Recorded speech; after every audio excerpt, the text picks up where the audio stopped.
Sa kabila ng bigat ng kaso na kinahaharap ng tatlong akusado na pumatay at gumahasa sa menor de edad na si Sandra Kulkul, sina Alex de Guia Aldea na nagsisilbing leadman ng krimen at ang kasamahan nitong sina Ariel Pamintuan at Edgar Torres ay nakalalaya ngayon. Ito ang kinumpirma sa news team ni Police Lieutenant Colonel Angel Bondoc Jr. dahil sa teknikalidad ng 36 hours reglementary detention period. Pagka kasi lumagpas doon, hindi nasakop ng inquest proceeding, hindi na natin pwedeng ma-inquest.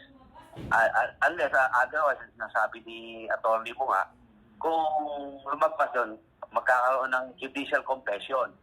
Ang krimen ay nangyari gabi ng March 1, Lunes, na kung saan naaninag sa CCTV camera si Aldea na sakay ng kolong-kolong na dalagitang biktima. Natagpuan naman ang bangkay ng Miyerkules, March 3. Dito kasama pa ang tatlong salarin na kunoy naghanap sa nawawalang biktima.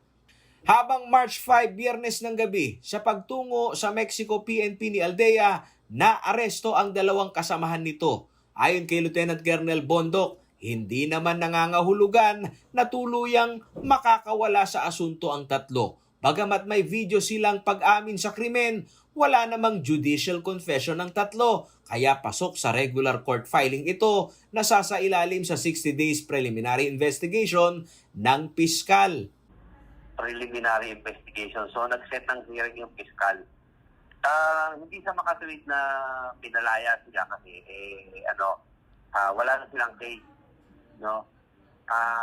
Re-reviewin pa ng piskal yon kung sisiya sa ating mabuti yung case, kung may probable cause talaga. May set pa sila ng hearing, another hearing sa March 16.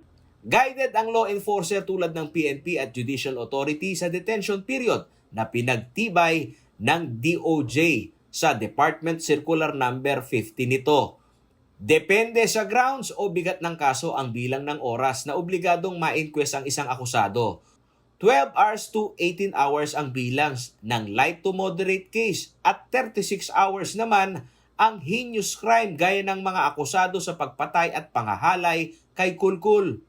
Sa proseso ng criminal justice system, iginagarantiya ng 1987 Constitution sa ilalim ng Section 1 ang due process of law sa bawat individual na nahaharap sa iba't ibang asunto.